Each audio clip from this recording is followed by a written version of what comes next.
No podemos creer solo una parte del mensaje de Jesús y otra parte de su mensaje desecharlo. ¿Verdad que no está bien? Por supuesto que no. Hay algunas creencias en algunos círculos cristianos que dicen cosas como estas: mi fe está fundamentada en las promesas de Dios para mi salvación. Y dicen la verdad. También yo lo creo así. ¿Usted lo cree así? Otros dicen, mi salvación no depende de mis obras. Yo creo eso. ¿También ustedes? Claro. Otros dicen, somos salvos por gracia, por medio de la fe, no por obras para que nadie se gloríe. Eso también es verdad. También nosotros lo creemos así. Pero, ¿y qué vamos a hacer con las demás verdades del mensaje de Jesús? ¿Qué vamos a hacer con sus advertencias? ¿Acaso vamos a desecharlas? ¿O también debemos creerlas? Contesten. ¿Creemos todo o nada? Así de simple. Porque de otra manera, ¿qué haríamos con más de la mitad del mensaje de Jesús que no cuadra con mi teología o con tu teología? ¿Qué vamos a hacer? ¿O solamente nada más creemos algunas promesas o todo? ¿Vamos a rechazarlo o a creerlo? Nosotros debemos de creer todo el mensaje de Jesús. ¿Cuántos dicen amén? No hay otra manera, ¿sí? El apóstol Pablo le advirtió a su discípulo Timoteo respecto al mensaje de Jesús lo siguiente: 1 Timoteo 6:3. Fíjense la advertencia de Pablo, Le dice, si alguno enseña otra cosa, 1 Timoteo 6:3. Si alguno enseña otra cosa es cualquier cosa, no que se le antoje a quien sea, y no se conforma, no le bastan las sanas palabras de nuestro Señor Jesucristo. ¿Ven cómo Pablo reconoce las sanas palabras de nuestro Señor Jesucristo? Es sano advertir. ¿Cuántos tienen hijos? ¿Los advierten? ¿Diario? Qué enfadoso. ¿Se imagina usted? No lo asustes al niño. No le adviertas que no se junte con niños que empiezan a fumar marihuana. No le digas nada. Dios lo va a guardar. Pues sí lo guarda en base a la advertencia, si el niño obedece o si el joven obedece. Entonces constantemente estamos advirtiendo a nuestros hijos. Dios es igual, hermanos. Él es como un padre para nosotros. Es nuestro Padre celestial.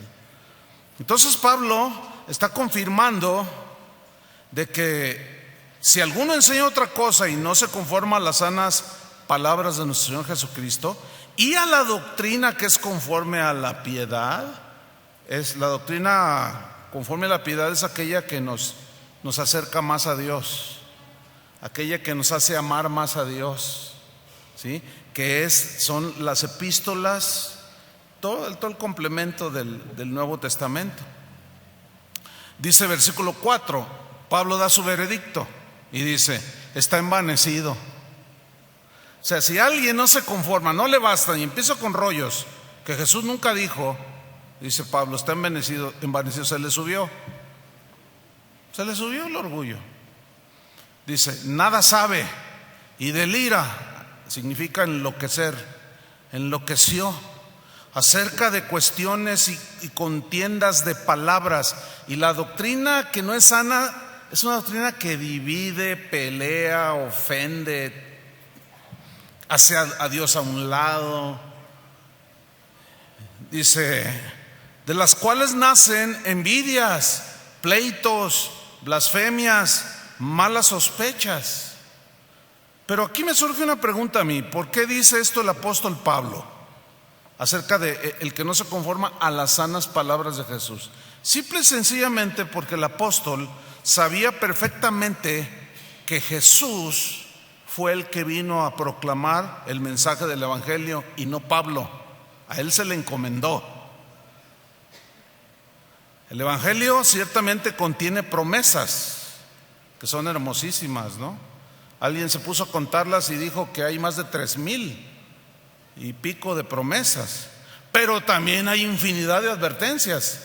Miren, yo en lo personal me aboqué a leer el Nuevo Testamento, no hace mucho, para contar más o menos cuántas advertencias había en el Nuevo Testamento.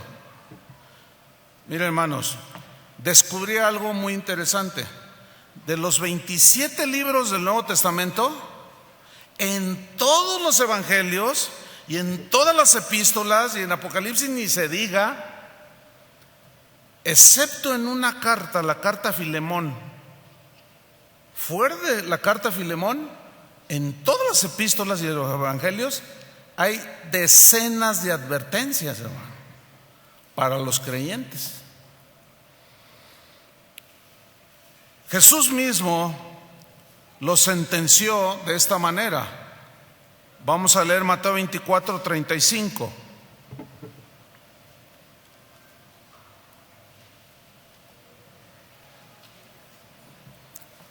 Dijo Jesús: el cielo y la tierra pasarán, pero mis palabras, ¿qué? No pasarán sus palabras.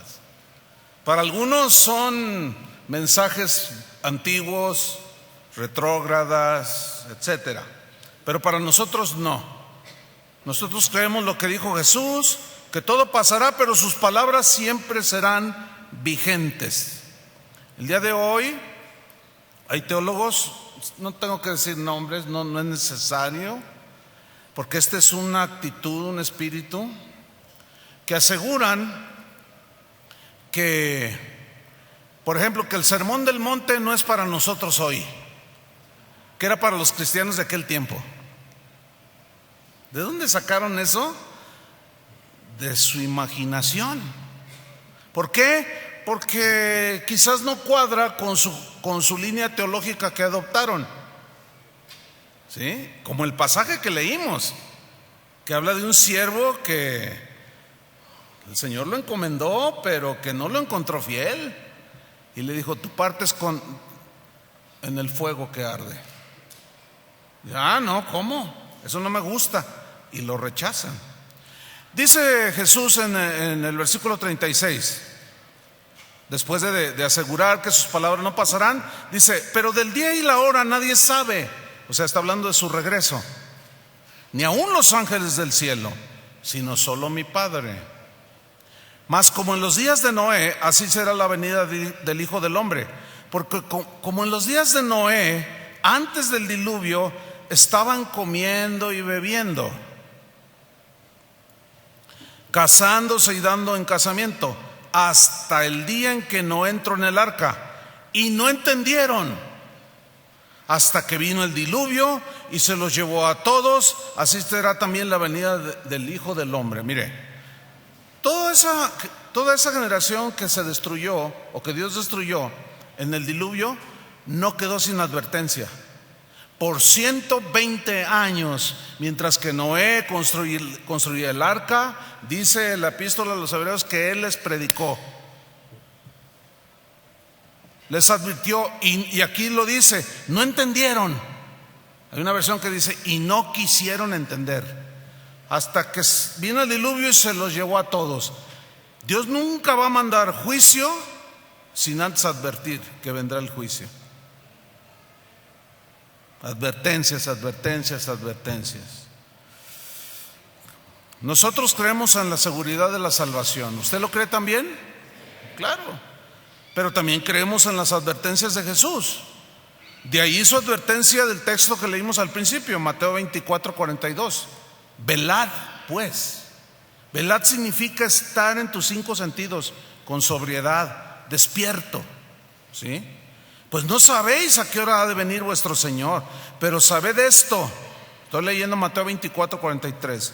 Que si el padre de familia supiese a qué hora el ladrón habría de venir, velaría y no dejaría minar su casa.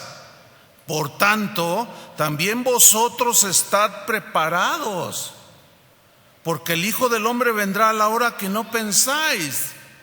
O sea, si no necesitaríamos de advertencias, o si un hijo de Dios no pudiera despistarse, descuidarse y deslizarse, o de manera deliberada abandonar a Jesús, entonces ¿para qué velar? ¿Entienden? ¿Para qué velar? ¿Para qué preocuparse si todo está bien? ¿No?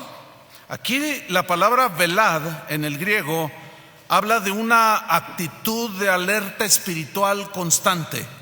Eso significa velar. ¿Sí? Pablo siguió la misma línea de Jesús, porque a él se le encomendó el mensaje de Jesús.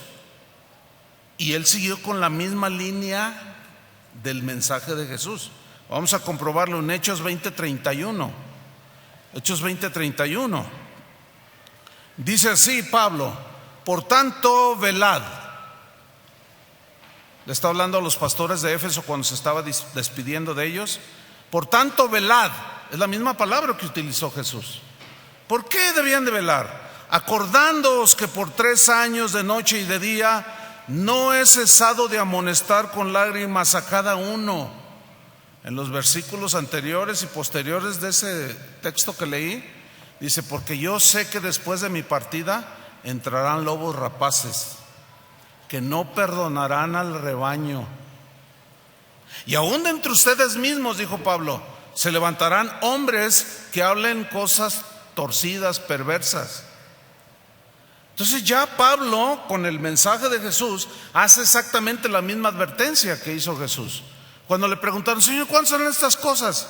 Vendrán falsos cristos y engañarán a muchos, dijo. En 1 Corintios 15:34, Pablo sigue con la misma advertencia y exhortación. Dice: velad debidamente y no pequéis, porque algunos no conocen a Dios, para vergüenza vuestra lo digo. O sea, se habían relajado, ignorando el mensaje de Jesús, pero Pablo se los recuerda. Dice: no conocen a Dios. Dicen conocer a Dios, pero no lo conocen. Entonces velen. Había algunos que sí habían tenido un genuino encuentro con Jesús. Sin embargo, estaban deslizándose. 1 Corintios 16:13. Velad, otra vez dice: estad firmes en la fe. ¿Por qué hay una exhortación a la firmeza en la fe? Porque hay quien se desliza, porque no hay firmeza en la fe. Portaos varonilmente significa con valentía. Y esforzaos. ¿A qué? A permanecer fieles, hermano. 1 Pedro 5:8, que ya leímos: sed sobrios y velad. Ahora vemos a Pedro siguiendo la misma línea de Jesús. Todos entendieron lo mismo. Sed sobrios y velad, porque vuestro adversario, el diablo, como león rugiente, anda alrededor buscando a quien devorar. Esa es una seria advertencia de 1 Pedro 5:8. En 1 Pedro 4:7 hay otra advertencia del mismo apóstol Pedro, que siguió la misma línea de Jesús. Dice: mas el fin de todas las cosas se acerca. Sed pues sobrios y velad en oración. Entonces vemos que en estos textos que acabamos de leer, tanto el apóstol Pablo como Pedro se conformaron a las sanas palabras de Jesucristo y no dejaron de advertir a la iglesia, a los cristianos. Una y otra vez lo hicieron. Nosotros creemos en las sanas palabras de Jesús. Amén. Creemos también lo que dijo Jesús inmediatamente después que les advirtió acerca de velad. Vamos a Mateo 24:45. Jesús les pone una parábola para ilustrarles la necesidad de velar y que atendieran, no descuidaran la advertencia a velar. Mateo 24:45, Jesús dice: ¿quién es pues el siervo fiel y prudente? ¿Quién es el siervo fiel y prudente? Al cual puso su Señor sobre su casa para que les dé el alimento a su tiempo. Bienaventurado aquel siervo. ¿Cuántos son siervos y siervas de Dios? Bienaventurado aquel siervo, cuando su Señor venga, le halle haciendo así. O sea, sirviéndole a Él día con día, con fidelidad. Bienaventurado, Jesús mismo lo dice. Versículo 47, de cierto os digo que sobre todos sus bienes le pondrá. Versículo 48, miren esto, palabras de Jesús. Pero si aquel siervo malo, ¿por qué primero habla de un siervo fiel y prudente y luego de un siervo malo? O sea, negligente. Dijera en su corazón: mi Señor tarda en venir. Si alguno dijera: mi Señor tarda en venir, dice el versículo 49, y comenzare a golpear a sus consiervos. ¿A qué? A golpear. Como un regreso a la vida antigua que tenía antes. ¿Entienden? ¿Por qué? Porque se supone que un cristiano no es una persona que anda golpeando cristianos. Y un esposo cristiano jamás golpea a su esposa, aunque no sea cristiana, por el hecho de que él es cristiano. O sea, como que se descuidan, algo pasa y comienzan a hacer las mismas cosas que hacían antes de conocer a Cristo.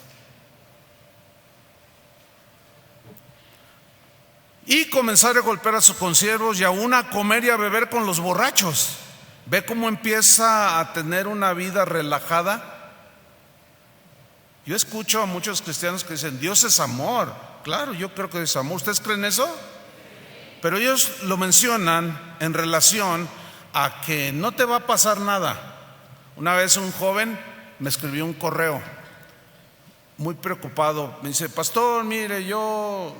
No me dijo dónde era, nomás me dijo su nombre y lo que había pasado.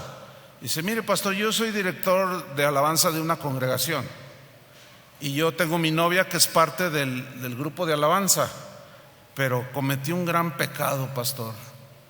Aclaro, dice, yo ya me arrepentí, le pedí perdón al Señor, yo he llorado mucho, pero sentía la necesidad, por muchas razones, de decirle al pastor lo que yo había hecho. Una de ellas es que su novia había quedado embarazada. Entonces dice: yo fui con mi pastor, le dije: pastor, estoy muy afligido, muy acongojado, aceptaré cualquier disciplina que usted me imponga, he ofendido a Dios, he ofendido a la congregación. Pues ¿qué pasó?, le dice el pastor. Pues es que desgraciadamente me ganaron los impulsos de la carne, nos ganaron, dice, y fornicamos y pecamos y ella quedó embarazada. Y el pastor se me acerca y me abraza y me dice: no te preocupes, Dios es amor. Dice: si yo no tuviera convicción de pecado, pastor, seguiría haciendo lo mismo. Qué peligroso todas esas afirmaciones. ¿Cómo que no te preocupes? Mira, preocúpate de un montón de cosas y también de que vas a tener a un hijo fuera del matrimonio. Y preocúpate también porque los comentarios van a circular por todos lados y vas a tener que aguantarlos. Dice: todo eso ya lo asumí. Dice: pero me da tristeza que mi pastor no le dio la importancia que debería de haberle dado. Te disciplinó, no, nada. Dice: pero yo me siento indigno y yo solo me voy a bajar.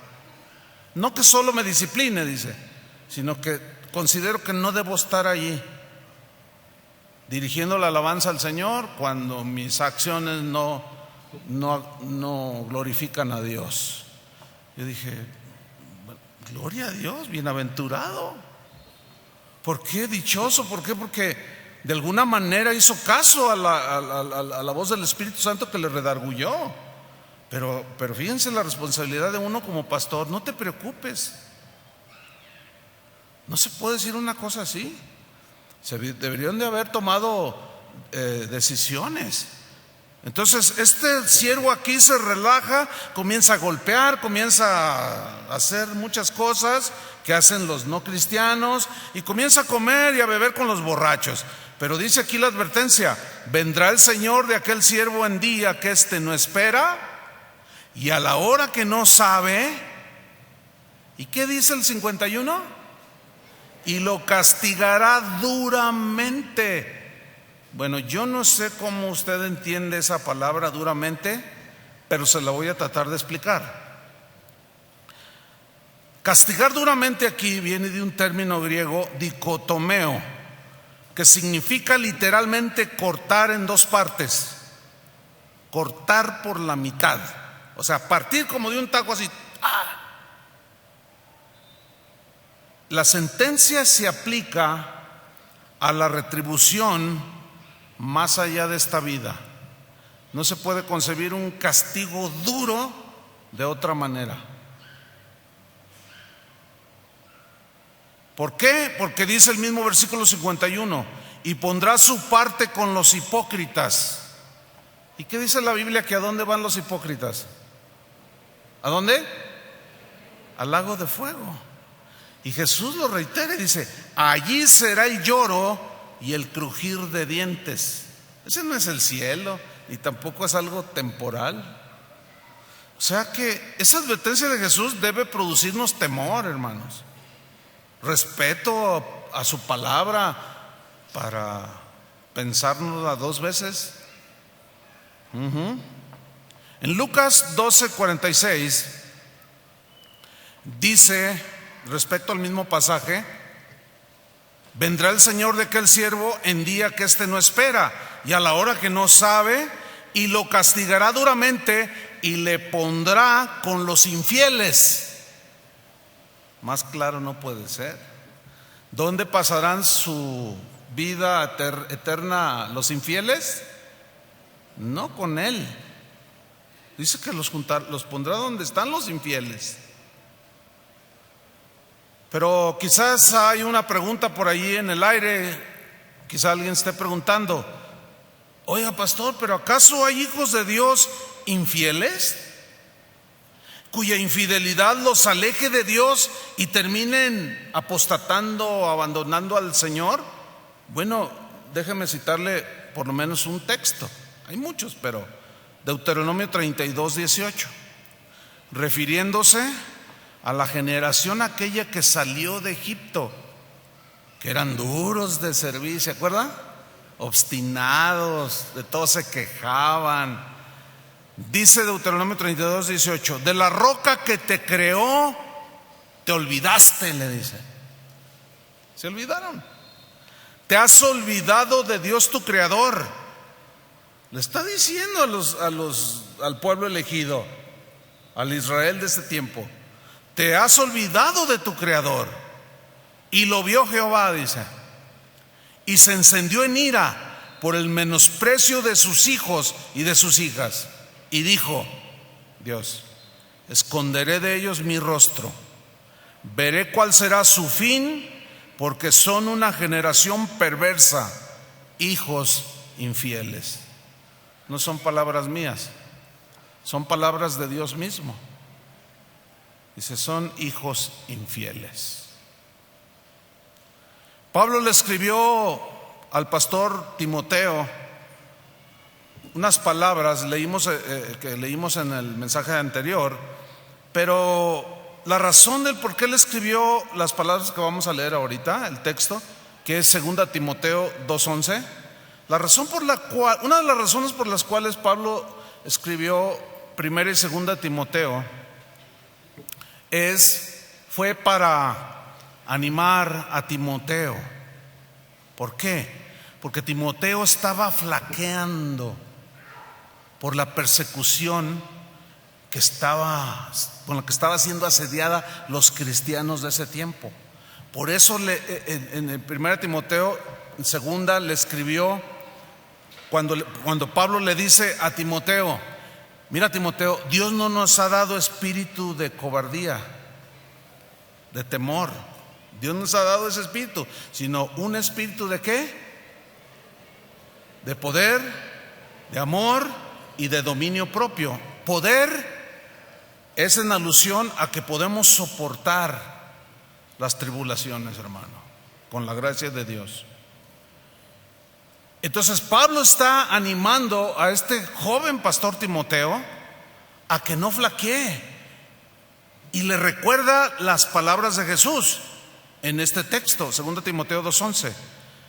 Mira, como diciéndole: mira, Timoteo, palabra fiel es esta: si somos muertos con Él, también viviremos con Él.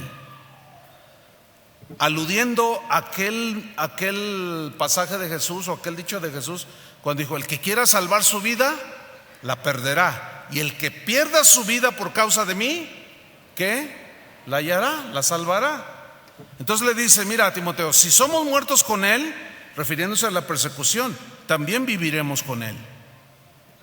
Si sufrimos por causa de la persecución, también reinaremos con Él. Si le negaremos por causa de la persecución, Él también nos negará. Si fuéramos infieles, Él permanecerá fiel. Él no puede negarse a sí mismo. Muy claro el mensaje. Entonces Timoteo volvió a tomar las riendas y fue un discípulo fiel. Terminó con fidelidad. ¿Recuerda usted o ha leído alguna vez el mensaje de Jesús a las 7 iglesias que aparecen en Apocalipsis? Vamos a darle un brevísimo repaso nada más, pero con la óptica de de observar las advertencias de Jesús. ¿Ok? Este mensaje a las 7 iglesias que aparecen en Apocalipsis representan pues a toda la iglesia en toda la historia. Sí, ciertamente no hay iglesia perfecta, pero Jesús sí reconoce algo muy importante que vamos a descubrir o a recordar. Vamos a ver la primera iglesia que aparece en Apocalipsis, a quien le dio una advertencia. En Apocalipsis capítulo 2, el Señor les dice cosas buenas, ¿no? Dice: tú has hecho esto y esto está bueno, esto otro. Y en el versículo 4 le dice algo que yo me imagino que los dejó temblando: pero tengo contra ti. Fíjate, Dios teniendo algo en contra de algunos cristianos en Éfeso. Tengo contra ti. ¿Qué tenía Dios contra algunos cristianos en Éfeso? Que has dejado tu primer amor. Esa frase, dejar tu primer amor, significa: has dejado de que Jesús sea el que tenga la preeminencia en todo, el primer lugar en todo. Eso significa: has dejado tu primer amor. Hay cristianos que se reúnen, pero se reúnen para celebrar el cumpleaños del pastor, el día del pastor, el día del compadre, y hablan de un montón de cosas, pero no le dan la preeminencia a Jesús, ni en la alabanza, porque dicen: trajimos a alguien para que les cante. Pásale, hermano, para que les cante a ustedes. Me usted el favor. Ahora ya no se le canta, se le canta a ustedes. Y luego los hermanos están ahí sentados: no me gustó. Como una señora una vez en un evento dice: pastor, a mí no me gustó la alabanza, dijo.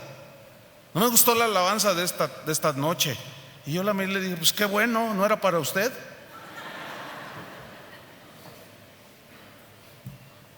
A mí me interesaría saber qué pensó Dios de mi alabanza. Así es que los que dirigen alabanza, piensen bien si actúan para el público o están rindiendo su alabanza genuina a Dios. Y le dice en el versículo 5: recuerda por tanto de dónde has caído. Esa es una advertencia. Recuerda, ¿qué fue lo que te hizo que me desbancaras del primer lugar? Y arrepiéntete y haz las primeras obras. Y viene una advertencia: pues si no, ¿qué entiende pues si no? ¿Qué entiende usted pues si no? Que no se arrepiente. Y si no te arrepientes, vendré pronto a ti y quitaré tu candelero de su lugar si no te hubieres arrepentido. El candelero es un símbolo de luz, ¿sí? Que alumbra, que vida. En el mismo capítulo 2, pero en el versículo 8, está la advertencia a la iglesia de Esmirna.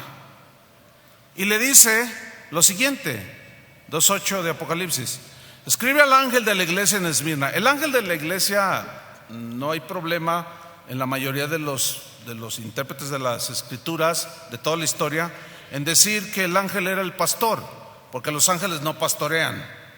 O sea, en sí el ángel con alitas, no, ellos no son pastores. Ángel tiene el sentido significa mensajero. Entonces, ¿quién es el que trae el mensaje para la iglesia? El pastor. Entonces, es al pastor. Escríbele al pastor de la iglesia en Esmirna, el primero y el postrero, el que estuvo muerto y vivió. Dice esto: yo conozco tus obras y tu tribulación y tu pobreza, pero tú eres rico, le dice. Y conozco la blasfemia de los que se dicen ser judíos y no lo son, sino sinagoga de Satanás. Versículo 10: no temas en nada lo que vas a padecer. Le está advirtiendo que vendría un sufrimiento para él. He aquí, el diablo echará a algunos de vosotros en la cárcel para que seáis probados, y tendréis tribulación por 10 días. Y mira lo que le dice Jesús: sé fiel hasta la muerte. ¿Hasta cuándo? ¿20 años? ¿30 años? ¿40? Hasta el último día de tu vida.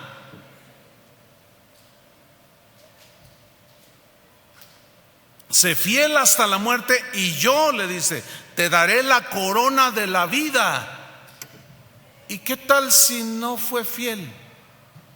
¿Le daría la corona de la vida? Pues no. Así de simple. Versículo 11: el que tiene oído, o sea, el que entienda, entienda. Y el que se quiere hacer, pues hágase. El que no entiende. Así en la versión, en mi versión, pues. El que tiene oído, oiga lo que el Espíritu dice a las iglesias. El que venciere, a ver, ¿cómo que el que venciere? Pues que no venció él ya, si él ya hizo su parte. Pero Pablo dijo a los romanos: no seas vencido de lo malo, sino vence con el bien el mal. Y hay quienes a poco a poco se han estado deslizando y el mal los está venciendo. Como cuando están dos luchando así en unas vencidas que llamamos, ¿no? Y están así y el más fuerte vence. Y dice el Señor: el que venciere no sufrirá daño de la segunda muerte. ¿Qué entiende por segunda muerte? Muerte eterna, hermano. Pero dice el que venciere. ¿Y si no venciere? Entonces, ¿no pasa nada con el muchacho que fornicó? Claro que sí pasa. Que Dios es amor, sí es amor. Pero también es un Dios que el escritor Hebreos dijo: horrenda cosa es caer en manos del Dios vivo. ¿Por qué dijo horrenda cosa? Por las advertencias que previamente dijo, que si no las atendemos y nos deslizamos y nos patinamos, Dios nos pedirá cuentas. Y dije, horrenda cosa es caer en manos de un Dios vivo. Y le está diciendo a cristianos, no a no cristianos. Quisiera que el mensaje fuera diferente, de verdad. Quisiera que el mensaje fuera como lo que dicen algunos: no pasa nada, comamos y bebamos que mañana moriremos. Pero no, los engañaría y Dios me pediría cuentas. Imagínense, porque dice, Pedro dijo: y cuando aparezca el príncipe de los pastores, vosotros, los pastores que fueron fieles, recibirán la corona de la vida. ¿Y qué del pastor infiel? ¿Ustedes creen que Dios le lo premiará? Hay pastores que viven como si nunca Jesús fuera a venir. Patean las ovejas, manipulan las ovejas, hacen lo que quieren con ellas, se creen dueños de ellas, pero un día van a dar cuentas. Vamos a dar, es la mejor expresión. Yo seguido escucho cosas en consiervos y duele mucho. Y uno dice, pero ¿cómo? Aquí yo mando, yo soy el pastor, esta es mi iglesia, dicen. ¿Oh, ¿de verdad? ¿Crees que es tu iglesia? ¿De verdad es tu iglesia? ¿Es tuya? Por favor, hermanos.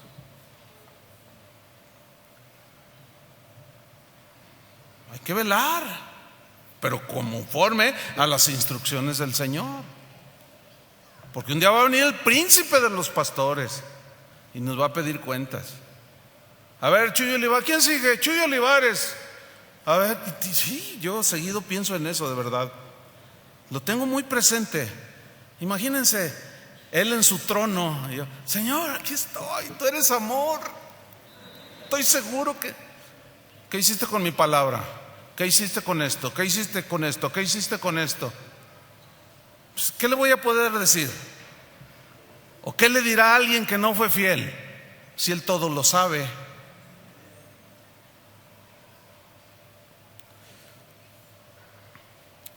Esmirna, fíjate la advertencia, vas a sufrir.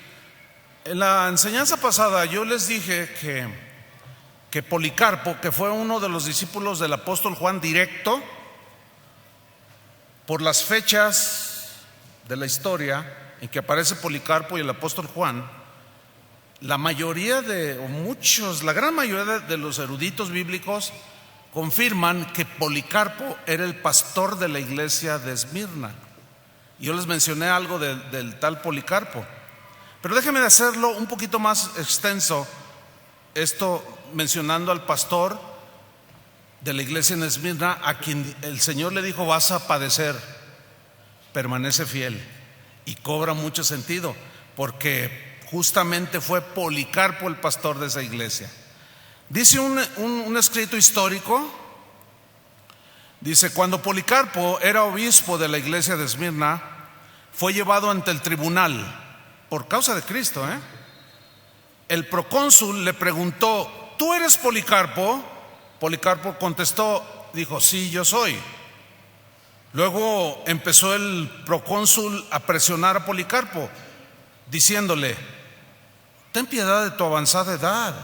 Simplemente jura por la gloria del César y di: quítense los ateos, refiriéndose a los cristianos, mueran los ateos. Porque fíjense, en ese tiempo a los cristianos les decían ateos, porque no creían en los dioses. Y qué cosas, ¿no?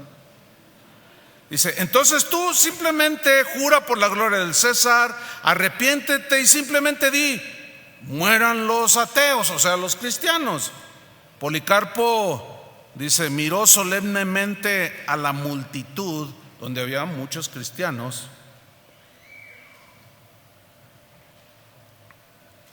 los miró de una manera serena, dice este documento. Y dice, y también había muchos no cristianos, obviamente. Y alzando los ojos al cielo, dijo: quítense esos ateos, señalando a los que no tenían a Cristo, a los que no seguían a Cristo. Y los cristianos sabían a quién se estaba refiriendo, y los no cristianos se sintieron aludidos. Mueran, en otras palabras, los que no tienen a Cristo. Esos son los ateos. Entonces dice este documento que el procónsul lo trató de persuadir nuevamente y le dijo: anciano, ten misericordia de ti. Mira, simplemente maldice a Jesús y te soltaré. Renuncia a Jesús, le dijo. Y aquel venerable anciano le respondió: 86 años de mi vida he servido a mi Señor y nunca me ha hecho cosa mala. ¿Cómo puedo blasfemar a mi rey, quien me salvó? El procónsul le dijo: tengo fieras. ¿Se acuerdan que los mandaban a las fieras, a los leones? Tengo fieras hambrientas y te arrojaré a ellas si no niegas a Jesús, le dijo. Y aquel anciano venerable y fiel le respondió: tráelas. Y aquel procónsul le vuelve a decir: suavizaré tu espíritu con fuego. O sea, lo quemaré, te voy a quemar en la hoguera. ¿Me amenazáis?, respondió Policarpo. ¿Me amenazáis con el fuego que quema solo por un momento, pero olvidáis el fuego del castigo eterno reservado para los impíos? Sí, efectivamente, el fiel anciano llamado Policarpo murió envuelto en llamas. Pero ¿saben cómo murió? Dicen las crónicas de ese tiempo. Murió cantando al Señor, agradeciendo a Dios por haber sido contado como un mártir de Jesús. Yo me quiero imaginar aquel día en la eternidad, cuando el Señor diga: Policarpo, ¿dónde está Policarpo? Aquí está, Señor. Bien, buen siervo y fiel. Entra al gozo de tu Señor. Porque nunca lo negó. Y murió, hermanos, allí, hasta el último día de su vida, demostrando que sí se puede ser fiel al Señor hasta el último día de tu vida. Apocalipsis 2:13, nos encontramos con la iglesia de Pérgamo, a la cual Jesús le dice: yo conozco tus obras y dónde moras, donde está el trono de Satanás. Lean con atención. Pero retienes mi nombre. Oh, mira qué interesante. Pero retienes mi nombre y no has negado mi fe. Dos cosas: había retenido el nombre de Jesús y no había negado su fe. ¿Por qué menciona eso el Señor? Porque todo va de acuerdo a su mensaje de los evangelios. El que me negare, yo también lo voy a negar. Dice: yo te conozco, retienes mi nombre y no has negado mi fe, ni aun en los días en que Antipas, que fue un cristiano real, aquí no es nada simbólico, mi testigo fiel, fue muerto entre vosotros, donde mora Satanás. O sea, era una ciudad tan entregada a la maldad, a la hechicería, por eso le llama el trono de Satanás. Versículo 14. Después de decirle algo tan loable como retienes mi nombre y no has negado mi fe, lo reprende en el versículo 14 a los cristianos. O sea, la reprensión va para el pastor, que es el encargado de la vida espiritual de las ovejas, cuyo mensaje debe ser transmitido a las ovejas. O sea, uno recibe la palabra de Dios y luego uno se los transmite a las ovejas del Señor. ¿Cuántas son ovejas? ¿Hay lobovejas aquí? No, ¿verdad? Esas no hay. Y le dice en el versículo 14: pero tengo unas pocas cosas contra ti. ¿Se acuerdan de la iglesia de Éfeso? Tengo algo contra ti. ¿Cuántos se atreverían a decirle al Señor: Señor, ¿tendrás algo contra mí? ¿Alguno de ustedes se atrevería? Bueno, miren, se los voy a decir así clarito. Aunque no te atrevas, te lo va a decir. Miren, en mi vida como cristiano, yo creo que han sido 3 veces en las que el Señor a mí me ha dicho: tengo algo contra ti, pero no se las voy a contar, porque ese fue un asunto entre Dios. Les voy a contar una, nada más, para que no se queden ahí con: ay Señor, revélame. Revélame. Porque, los hermanos, ¿verdad, pastor? Hace muchos años, cuando iniciamos Casa de Oración, tendríamos algunos cuantos domingos de haber iniciado, llegó una familia de la iglesia donde yo nací y de donde oraron por mí y donde nos enviaron. Entonces, cuando yo lo vi, le dije: hola, ¿cómo estás? Y lo saludé pues amablemente y le dije: pues qué bueno que nos visitas. Y me dice: no vengo de visita, es que seguramente tú estás enterado lo que sucedió en la congregación. Le digo: sí, estoy enterado, habían pasado cosas feas. Le digo: pero ¿y? Me dice: no, es que yo yo ya tengo mucho que me salí, yo no iba a ninguna iglesia. Así me dijo. Dice, y anoche, o sea el sábado, en la noche, yo estaba orando, dice, y claramente el Señor me dijo, busca a Chuy. Mira, Chuy, busqué con amigos, con familiares, finalmente di contigo. Y el Señor me dijo, ve con Chuy, reúnete con él. Entonces fíjate mi reacción.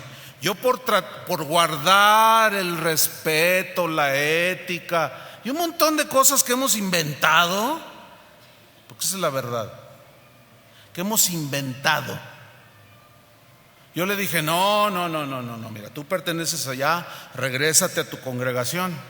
No, pastor, pero es que tú sabes que no puedo estar ahí, mucha gente se ha ido, se está quedando sola la iglesia, tú sabes lo que pasó, sí, pero yo no te puedo recibir aquí. Yo pensando en no ofender a mi pastor. Suena bien, yo no quiero ofenderlo, ¿verdad? Y no lo recibí, hermanos. Eso fue en 1982. Ya llovió, muchos de ustedes ni habían nacido. Estábamos recién iniciada la congregación, que va ya para 35 años. Y no lo recibí. Y le dije, no, termina y te vas. Terminó, fue y se despidió. Le dije, no, pues Dios te bendiga. Y va con su esposa y sus 2 hijitos. Y de pronto se detiene, se esperó hasta el último que ya no había nadie. Y se voltea y me dice, Dios te va a demandar lo que acabas de hacer. Yo le dije, no, está bien, no te preocupes, ese es asunto mío. Asumo las consecuencias. Creo que estoy obrando correctamente, no puedes estar aquí. Y se fueron llorando. Pasa 1982, 83, 84, 88, 89. Fines del 89 el Señor nos manda de misioneros a Argentina. Un tiempo tremendo, maravilloso, que si a mí Dios me hubiera dicho, ¿quieres quedarte o irte? La verdad yo me hubiera quedado, si me hubiera dado a escoger. Pero pues no, Él no da a escoger, Él ordena. Entonces yo estaba ahí feliz de la vida, predicaba, asesoraba a pastores y mi edad era relativamente joven, 30 y pico de años, 32 por ahí. Y estaba ahí con mi hijo y yo alabando al Señor y allí jugueteando con mi niño, que lo acabo de casar hace unos cuantos meses. Y el Señor me dijo, ¿cómo te sientes? Yo le dije, estoy feliz, Señor. Qué privilegio servirte. Sí, dice, has hecho trabajo. Sí, estoy contento. Y yo sentía la aprobación del Señor, hermanos. Y de pronto me dice, pero tengo algo contra ti.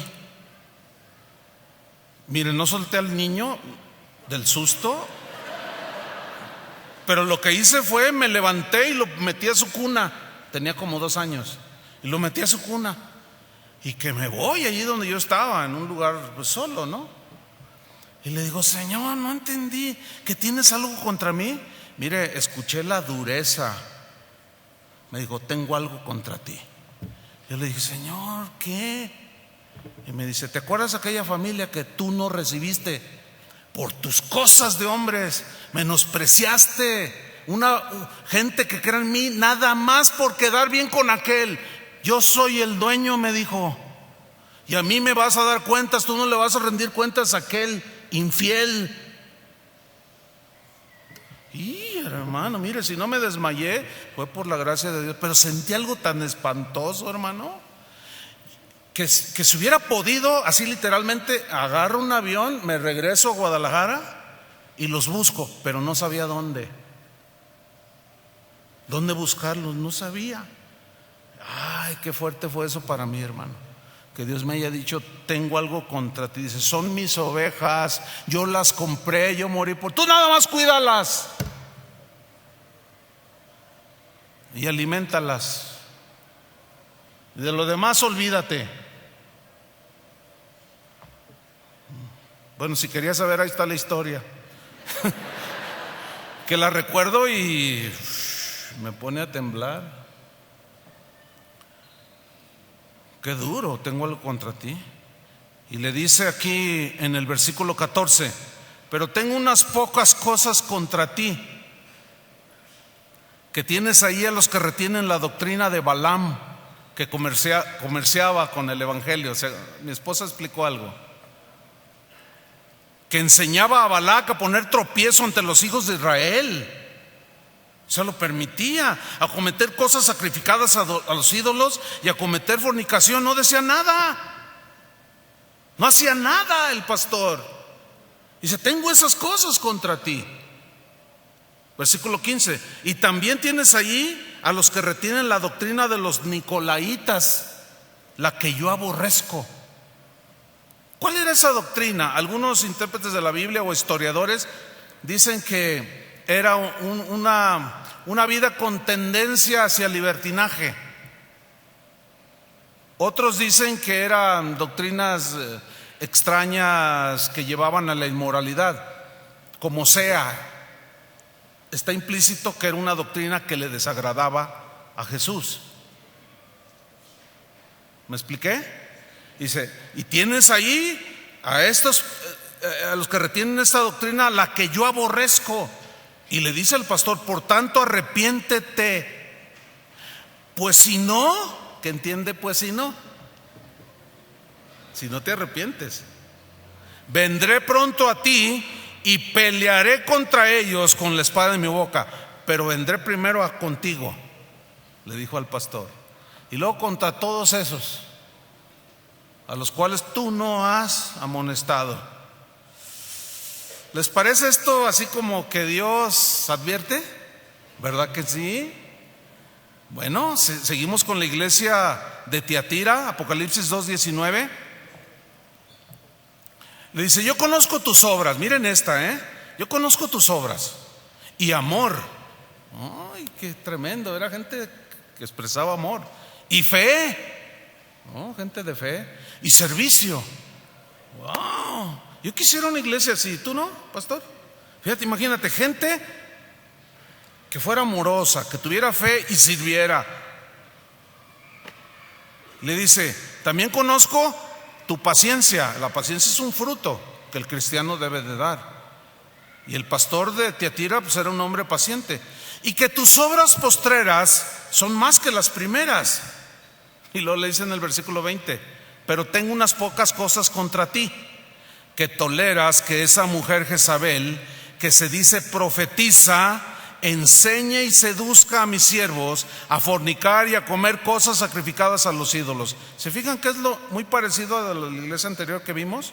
Ahora, aquí Jezabel no es una persona, porque Jezabel aquí es simbólico de aquella mujer de acá. ¿Se acuerdan? De aquella mujer que era ambiciosa, era asesina, porque mandó matar a un señor que no le quiso vender el terreno a su esposo. No te lo quiso vender, va a ver, y se encargó y lo mataron. O sea, es una actitud, es una manera de vivir aquí, Jezabel. Y esta mujer dice: enseña y seduce a mis siervos a fornicar. O sea, no pasa nada, no hay ningún problema. Y a comer cosas sacrificadas a los ídolos. Y le he dado tiempo para que se arrepienta, pero no quiere arrepentirse de su fornicación. ¿No qué? No quiere. Se excusaban de mil maneras. Versículo 22: he aquí yo la arrojo en cama y en gran tribulación a los que con ella adulteran. Esto es aquí en la tierra, si no se arrepienten de las obras de ella. Pero mira, el Señor va más allá. Versículo 23: y a sus hijos heriré de muerte. ¿Les suena drástico esto? Pero en grado sumo. Esto es una muestra de cómo Dios odia el pecado, hermanos. Y que ciertamente es amor, pero también es un Dios santo y es un Dios justo. Y le dice: y a sus hijos heriré de muerte, y todas las iglesias sabrán que yo soy el que escudriña la mente y el corazón, y os daré a cada uno según vuestras obras. Pero a vosotros y a los que están en Tiatira, a cuantos no tienen esa doctrina y no han conocido lo que ellos llaman las profundidades de Satanás, yo os digo, no os impondré otra carga. Pero luego mira lo que dice: pero lo que tenéis, la fidelidad, la constancia, todo lo que tenéis ya ahora en mí, retenedlo, abrázalo, no lo sueltes. ¿Hasta cuándo? Hasta que yo venga, o hasta que te mueras o nos muramos. O sea, hasta el final. Habla de fidelidad hasta que Él venga. Reténlo. Estamos llegando al final. Apocalipsis 3:1, la iglesia de Sardis. Miren esta exhortación. Escribe al ángel de la iglesia en Sardis, el que tiene los 7 espíritus de Dios y las 7 estrellas. No tengo tiempo para explicar todo eso. No. Bueno, dice esto: yo, dice el Señor, conozco tus obras. Pero mira lo que le dice: conozco que tienes nombre de que vives y estás muerto. Versículo 2: sé vigilante, es velad, despierta, sé vigilante y afirma las cosas que están para morir. Este ya estaba súper deslizado, estaba casi a la deriva total, a punto del naufragio. Y afirma las cosas que están por morir, porque no he hallado tus obras perfectas delante de Dios. Versículo 3: acuérdate pues de lo que has recibido. ¿Qué había recibido? El Evangelio. Acuérdate de lo que has recibido y oído, y guárdalo y arrepiéntete. Pues si no velas, yo me puedo imaginar a algún cristiano diciendo: me amenazas, ¿verdad? ¿Me amenazas? Sí. O como contesta el otro: cree lo que quieras, si te amenazo, te advierte, pero aquí la cosa está bien fea. Como sea, pero está horrible esto. Dice: pues si no velas, vendré sobre ti como ladrón. ¿Cómo llega un ladrón? No te avisa. ¿Se acuerdan de la parábola que leímos del siervo infiel? No sabe cuándo. Y no sabrás a qué hora vendré sobre ti. Sobre, no por ti, sobre ti. Versículo 4: pero tienes unas pocas personas en Sardis. Fíjese, a pesar de la infidelidad del pastor, de algunos, un montón de hermanos ahí en medio de la congregación, el Señor conoce a los suyos y le dice: pero tienes unas pocas personas en Sardis que no han manchado sus vestiduras. O sea, que han permanecido fieles y andarán conmigo en vestiduras blancas, porque son dignas. El que venciere será vestido de vestiduras blancas, y no borraré su nombre del libro de la vida, y confesaré su nombre delante de mi Padre y delante de sus ángeles. ¿A quiénes? A los que lo confesaron y vivieron con él. Los que le negaron, se avergonzaron, lo ignoraron y todo lo demás, con eso es nada. Apocalipsis 3:10, la penúltima de las iglesias. Apocalipsis 3:10. Resumiendo un poco, en el versículo 10 le dice al pastor: Filadelfia, por cierto, esa palabra significa fidelidad. Y le dice al pastor: por cuanto has guardado la palabra de mi paciencia. Fíjate, guardado la palabra de mi paciencia. ¿Por qué la palabra de su paciencia? ¿Qué significa? Puesto que la iglesia tiene casi 2000 años de estar esperando a Cristo y todavía no llega. Pero Él va a venir. Mira, muy continuo, esto es algo personal. Continuamente, por no decir casi a diario, cuando yo abro mis ojos, cada día digo: un día menos para que tú vengas. ¿Cuántos lo están esperando? a veces le digo, ¿cuándo viene, Señor? Y nunca me contesta, porque Él dijo que nadie lo sabe y no nos lo va a decir. Todo aquel que salga con fechas está delirando. El Señor me reveló que el 15 de octubre. No. Duerme tranquilo, no. Bueno, lo que asegura no es así. Le dice pues: por cuanto has guardado la palabra de mi paciencia, yo también te guardaré. ¿Ve cómo hay corresponsabilidad? Yo también te guardaré de la hora de la prueba que ha de venir sobre el mundo entero, para probar a los que moran sobre la tierra. He aquí yo vengo pronto, le dice. Retén lo que tienes para que ninguno tome tu corona. Al que venciere, yo lo haré columna en el templo de mi Dios y nunca más saldrá de ahí. Pero ese es al que venciere. Y escribiré sobre él el nombre de mi Dios. Eso es para el que vence. Y el nombre de la ciudad de mi Dios, la nueva Jerusalén, la cual desciende del cielo de mi Dios, y mi nombre nuevo. Estos eran los cristianos de Filadelfia. Eran fieles. Y hay una última historia que quiero contarles, que sucedió en el año 172 de nuestra era, en plena persecución, hermanos, bajo el gobierno del emperador romano Marco Aurelio. La historia de los historiadores, los historiadores de aquel tiempo que escribieron estas crónicas, ahí está. Vaya usted a cualquier biblioteca, métase a internet y búsquenlo. Hay un libro que se llama Los Mártires de Lyon. Lyon es en referencia a una ciudad en Francia. Y se va a conmover, hermano, con la lectura. Son puras narrativas de lo que sucedió con cristianos de aquellos tiempos, cómo morían por su fe en Cristo. Y hay una en especial que yo les quiero comentar. A mí en lo particular me conmueve. Hay otras historias, pero esta es la que yo uso generalmente cuando ilustro algo. Era una jovencita llamada Blandina, año 172, bajo el gobierno del emperador romano Marco Aurelio, que era mejor conocido, o también le apodaban el emperador bueno. Hágame usted favor.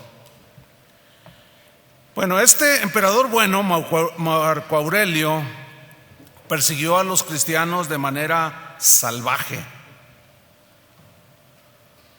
Persiguió a los cristianos, quienes no estaban dispuestos a dejar su fe. Y entre esos cristianos estaba esta jovencita. Algunos historiadores dicen que rondaba entre los 12, 13, 14 años. Y en esa persecución y en ese agarrarlos, echarlos al Coliseo romano, martirizarlos o quemarlos, entre esa aprehensión y persecución contra los cristianos, la narrativa dice que se escuchó una voz como de una niña que gritaba: soy cristiana, soy cristiana, a pesar de estar viendo cómo estaban asesinando a sus hermanos en Cristo. Y ella decía: soy cristiana, pero nosotros los cristianos no hacemos ningún mal. Así gritaba esta jovencita. Su tono era de dolor, dice el que escribió esto, pero su voz era firme, que se dejaba escuchar una y otra vez hasta que le llegara su turno del martirio. La voz era de una joven cristiana llamada Blandina. Sus compañeros de prisión, porque posteriormente la metieron a prisión, eran muchos los cristianos en ese tiempo ya, y lo encerraron en un calabozo. Dice la historia que sus compañeros de prisión, cristianos, hermanos, pensaron que esta jovencita de aspecto físico muy frágil nunca iba a soportar las torturas y que iba a renegar de su fe. Eso tenían temor los cristianos que la miraban, pero su inquebrantable convicción cristiana la sostuvo hasta el fin. Blandina fue llevada primeramente a la prisión, encerrada en un calabozo. Era un lugar ubicado en el sótano de la cárcel, en la que jamás daba la luz del sol. era una especie de cueva subterránea, narra el historiador, en forma de pozo, donde los prisioneros, en este caso los cristianos, eran arrojados. Estaban allí muchos más, hacinados, decenas de hombres y de mujeres cristianas que apenas podían moverse, todos amontonados. El pozo era así, los arrojaban allí, se amontonaban. El calor era sofocante, el aire inmundo, cargado de los más fétidos olores, apenas contenía suficiente oxígeno para todos, por lo cual muchos cristianos murieron asfixiados.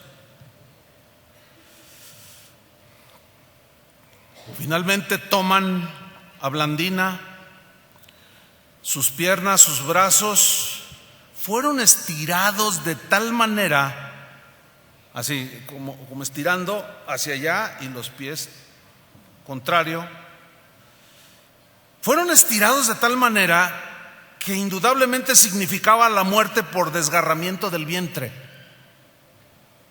al jalarla.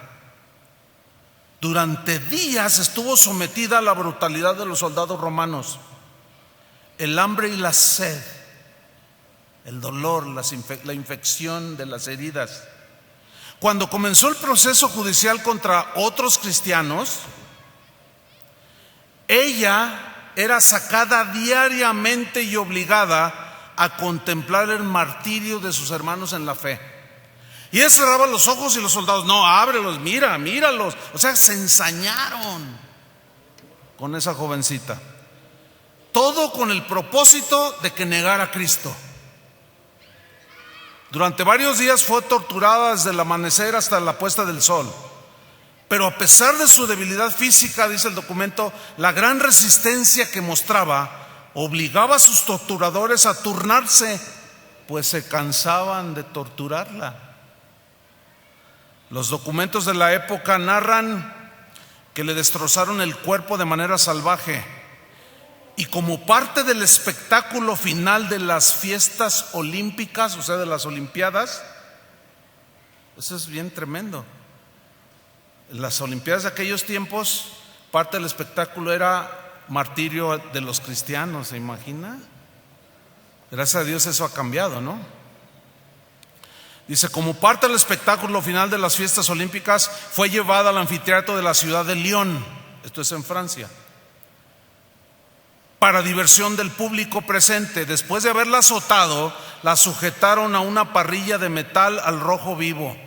O sea, ardiendo, la pegaron y la amarraron. Imagínate, ¿no? Las quemaduras. Dice que luego la ataron a un poste en forma de cruz para que fuera devorada por las fieras, pero estas nunca la atacaron. Así dice la historia.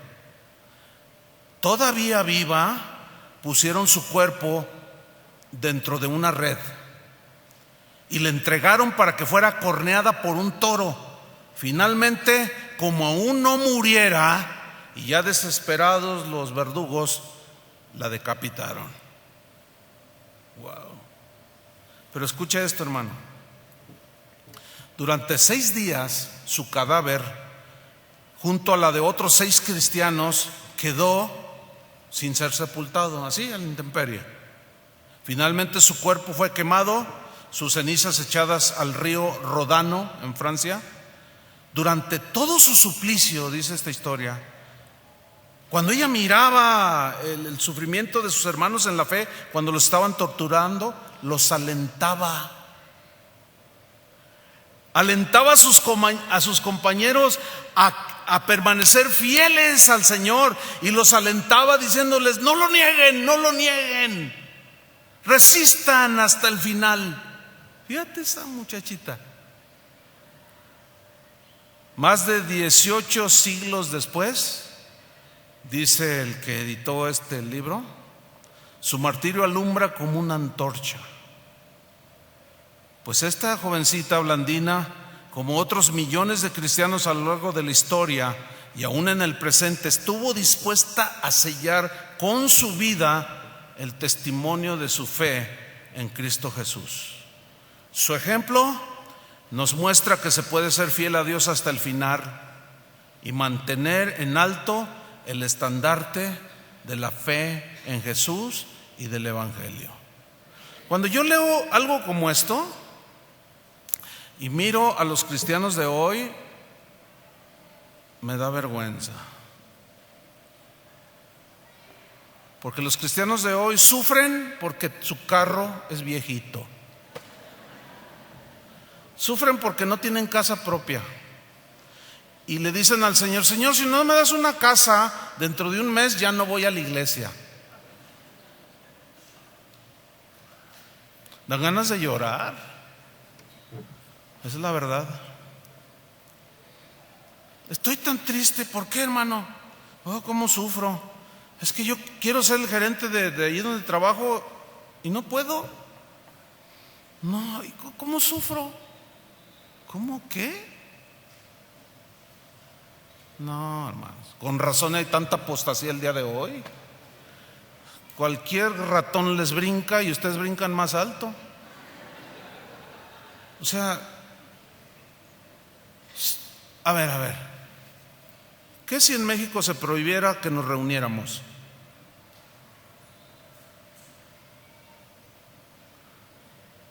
Y suponiendo que estamos clandestinamente,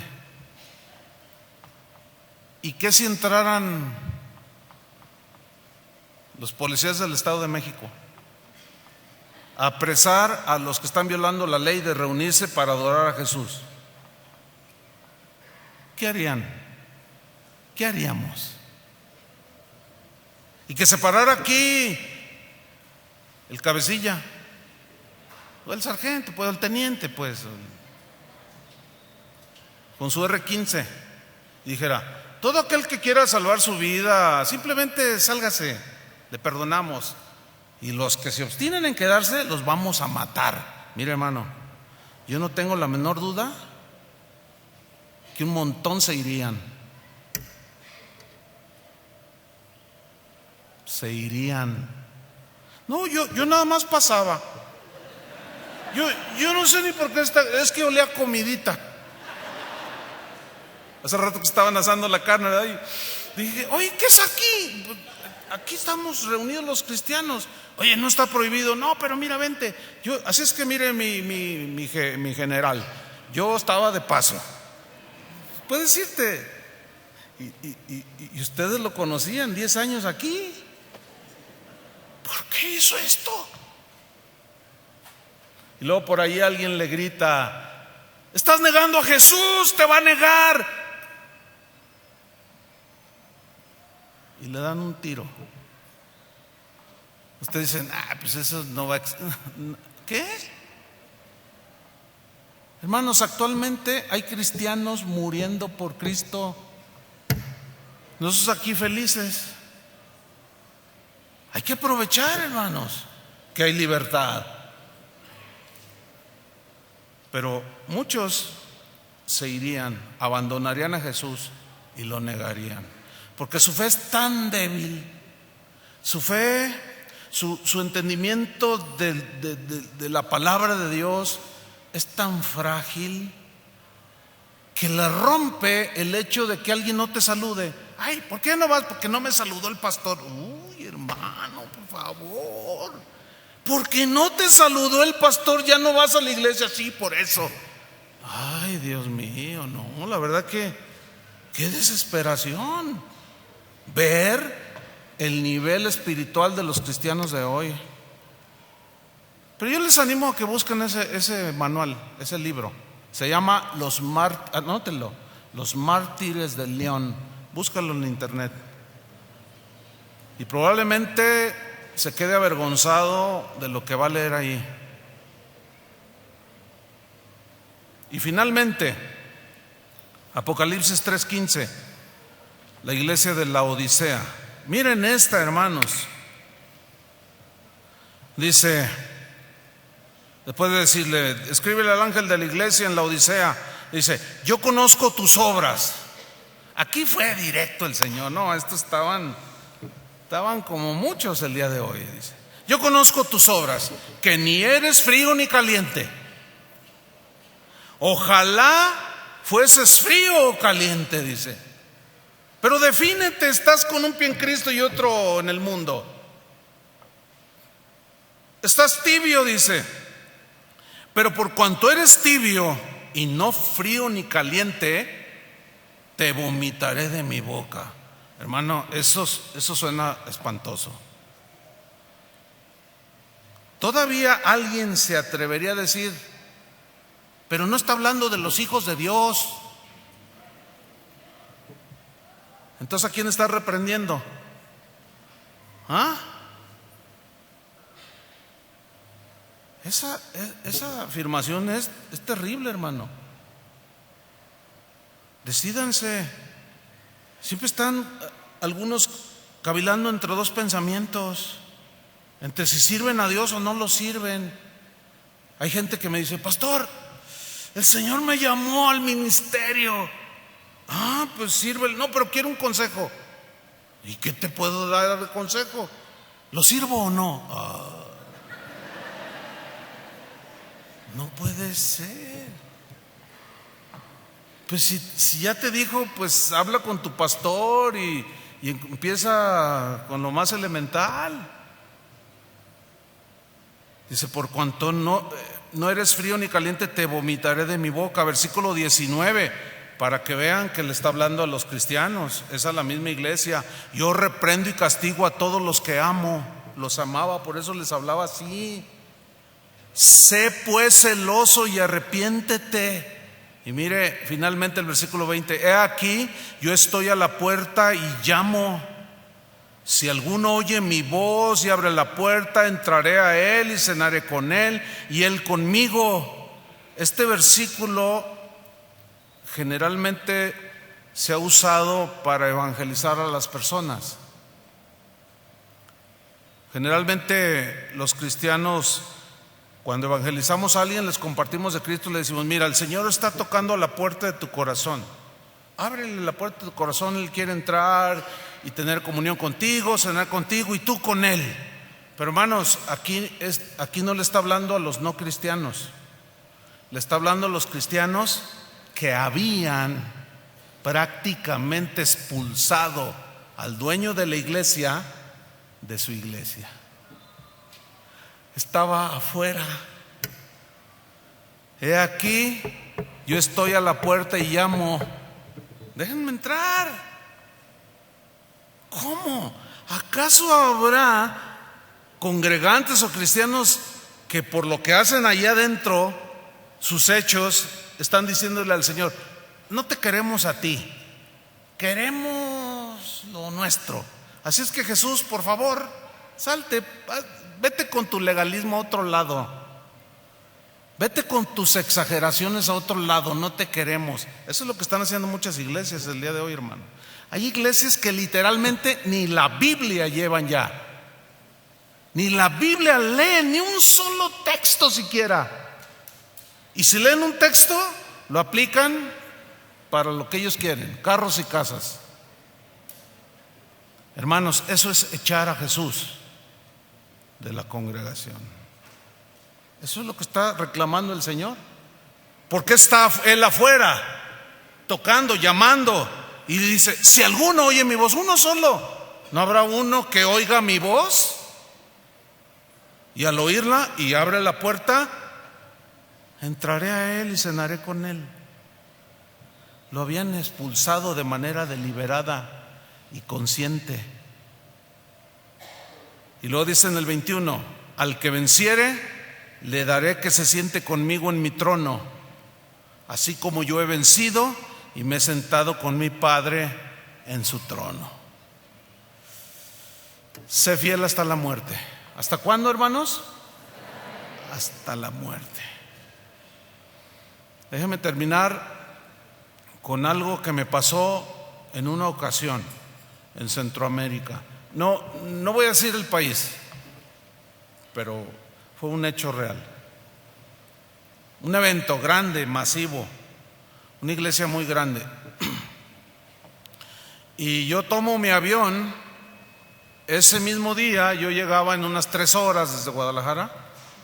Pues había tiempo para llegar, hospedarme, asearme un poco, orar, preparar. Yo iba a predicar esa noche, pero el avión se atrasó y salió tarde. Entonces, cuando llego a este país en Centroamérica, ya me estaban esperando. Entonces, cuando me ven que salgo con mi maleta, yo vi yo lo conocía perfectamente y muchos de ustedes lo conocen, no voy a decir quién es, no tiene sentido. Y yo lo oí cuando dijo: ya llegó, diles a los de la alabanza que llegamos en 25 minutos. Dice que alaben a Dios otros 25 o 30 minutos, dijo. Entonces ya, pásale Chuy, apenas nos saludamos, córrele, vamos, préstame tu mano. Nos subimos a Soto y ahí vamos a toda velocidad, porque yo llegaba a predicar. ¿Estás listo? Le digo, sí. Le dije, pues no le hace que no haya oportunidad de bañarme, lo que sea. Sí, vamos a predicar, vengo listo. Cuando llegamos en el trayecto le llamaban cada rato: ¿dónde vienen? Ya vamos, ya vamos. ¿Cómo van allá? No, pues ya tenemos casi 2 horas cantando. Y dice: no, pero ahí vamos ya. Y el pastor viene con ganas de predicar, ¿verdad, hermano Chuy? Sí, ahí vamos ya. Y así cada rato le hablaban: ¿dónde vienes? ¿Dónde vienes? Cuando entramos a aquel complejo enorme, un auditorio muy grande, muy bonito. Mire, hermano, había tanta gente que había como unas 2,000 personas afuera que no pudieron entrar. Una cosa tremenda. Entonces me dice: mira, yo me voy a meter hasta frente de la puerta principal, o como ahí. Dice: y tú entras directo, ya te están esperando. Entonces me bajo con mi Biblia y llego allí y le digo: ¿me permites pasar? Y me dice el de la puerta: ya no cabe ni un alfiler, así es que ya no puedes entrar, hermano. Me dice: mira, tanta gente, ya no cabe nadie, ni un alfiler cabe en el auditorio. Le digo: ay, hermano, es que yo soy el predicador. No, ya que él me dijo que era esposa de fulano de tal, ya que me dijo que era hija del presidente y que del diputado y yo me quedo así.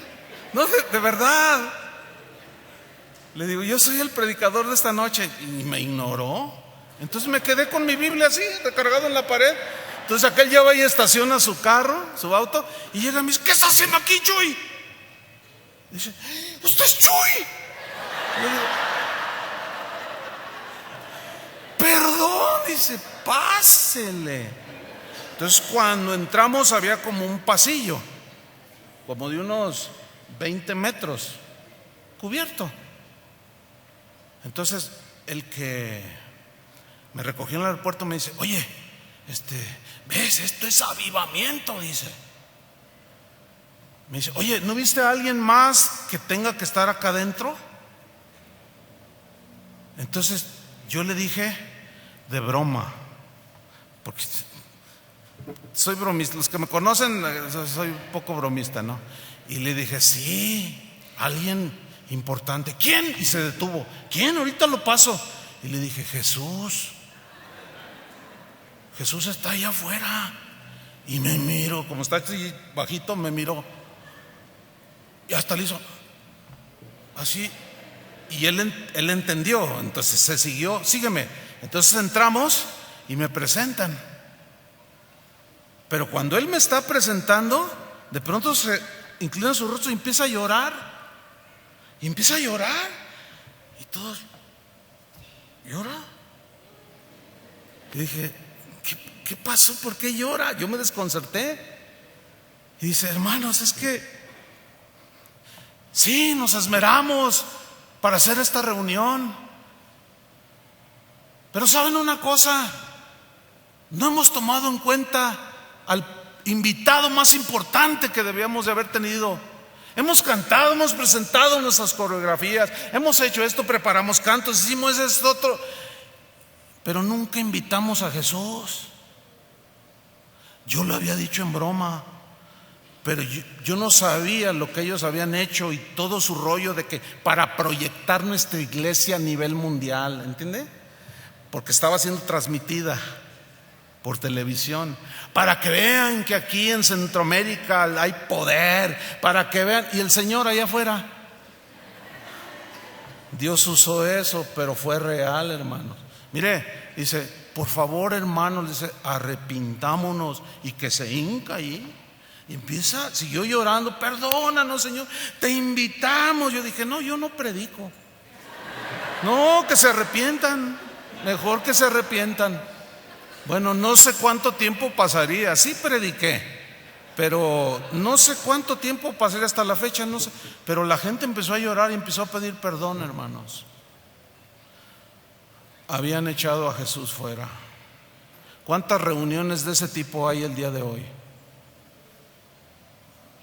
Sé pues celoso y arrepiéntete y vuelve a tu primer amor. Amén, hermanos. La advertencia ahí está. Sean fieles como Policarpo. Y para las mujeres, ahí está Blandina como ejemplo. Amén. Oremos. Señor, te damos muchas gracias. Pónganse de pie. Te damos muchas gracias, Padre, porque tu palabra dice que tú reprendes y castigas a los que amas. Y tú amas a tus hijos. Pero hay hijos que a veces somos infieles. No permanecemos, Señor. Y nos olvidamos de ti, nos olvidamos de tu palabra, nos olvidamos de lo más importante. Porque tú eres la razón de nuestra celebración. Tú eres la razón de nuestra reunión. Tú eres la razón de nuestro existir. Tu palabra es el alimento a nuestro espíritu, a nuestra alma. Pero en los tiempos de Malaquías dijeron, ya nos aburrió ese pan inmundo en la mesa. No queremos ya más de ese pan. Y dijeron los de aquel tiempo, ¿en qué te hemos menospreciado? En que dijisteis, la mesa del Señor es despreciable. Ya no les gusta la comida que el Señor les estaba dando. Ellos querían lo suyo y lo menospreciaron a Él y a su palabra. Por eso cuando Jesús vino aquí a la tierra y encontró su casa, el templo lleno de tanta cosa, tomó el látigo y volcó las mesas de todos aquellos.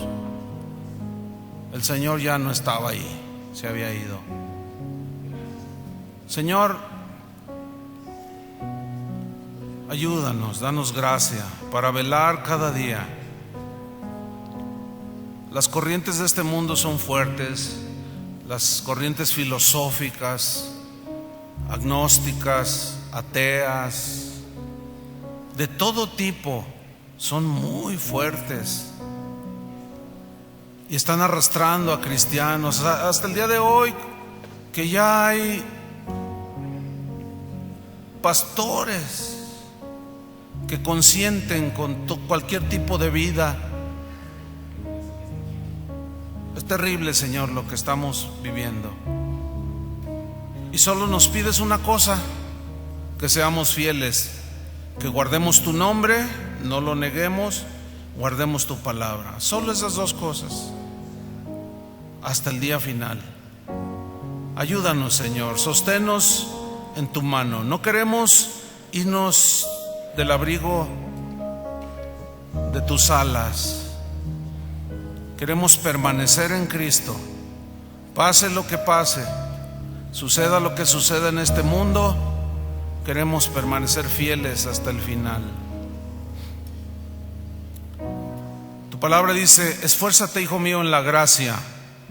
Esforcémonos, hermanos, a permanecer fieles. Cuando un cristiano se esfuerza, viene la gracia que lo capacita para vivir hasta el último día de su vida, o hasta que venga Jesús y nos encuentre fieles. No olvides la palabra del Señor ni al Señor. No olvides esos héroes de la fe como Policarpo, Blandina y todos los apóstoles que murieron mártires, excepto Juan. Pero fueron miles que ofrendaron su vida, fueron obedientes y honraron al Señor. Nos encomendamos a ti, Padre, y a la palabra de tu gracia, la cual tiene poder para santificarnos y guardarnos sin mancha de este mundo. Tu Espíritu Santo que mora dentro de nosotros nos despierte continuamente y nos alerte de los peligros que cada vez más se están soltando sobre la iglesia, falsas doctrinas, falsos maestros, doctrinas de demonios incluso. Guárdanos, Señor, de deslizarnos. Nos encomendamos a ti. Dile: Señor, encomiendo mi alma a ti, mi espíritu, mi vida, la pongo en tus manos. Solamente haré lo que tú has pedido: velar, ser fiel hasta el final, hasta el último aliento de mi vida. En el nombre de Jesús. Amén.